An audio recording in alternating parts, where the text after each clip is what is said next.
Okay, so now we have, after some tweaking, the second part of this. We're going to be finding the perimeter of our trapezoid. I am going to remove this because we don't need those areas anymore, but we'll leave the area there anyway, right up in here, because it's fun. All right, so to find the perimeter, two parts of this are going to be fairly straightforward, right? The top of this is still, oh, for goodness sakes. It should be like this. What for goodness? Oh, for blarg. All right, so, all right. Okay, try this again. Brush. So negative 4, 1. 1, 2, 3, 4. Let's try it. I'll be lazy. Negative 2, 4. 1, 4. And 4, 1. And then I have my lines. These are 2D shapes, even though technically lines are one-dimensional, but we can roll with this. Line, line, line, line. Okay, perfect trapezoid, exactly as I intended.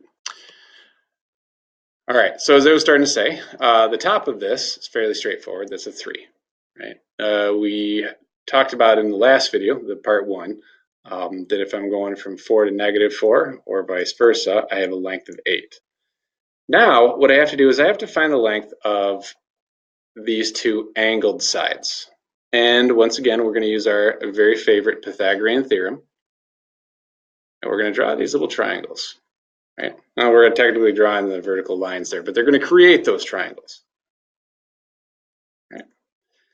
So now all I have to do is find the hypotenuses, hypotenusae, whatever it's called, of those angled sides, diagonal sides. All right, so let's start with this first one over here. If I have a base of 3 and a height of 3, okay, then I just need to plug both of those numbers into my Pythagorean theorem. So base squared plus the height squared gives us, so 9 plus 9 is the square root of 18.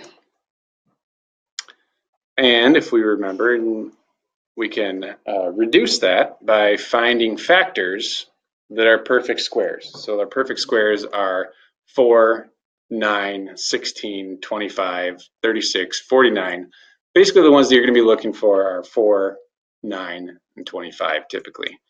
And we find that this can factor out a square root of a 9.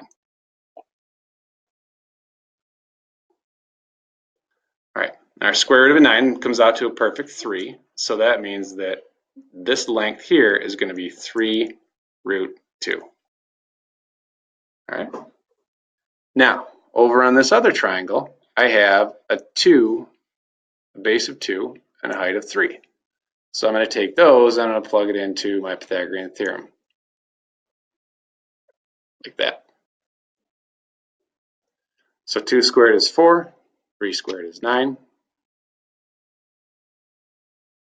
Make a mark there. 4 and 9. If I add 4 plus 9, I get 13. So that becomes the square root of 13. And I cannot reduce that 13 anymore. That's prime. So that's just root 13. And to find the perimeter, unfortunately, this is going to be an ugly one. It's not going to reduce any farther, but I simply add up all the sides. So 3 plus 8 plus 3 root 2 plus the square root of 13. Now, I'm going to go ahead and calculate those. 3 plus 8 is 11. 3 times the square root of 2 we can get by doing the square root of 2 times 3. That comes out to 4.24. And then the square root of 13 is 3.61.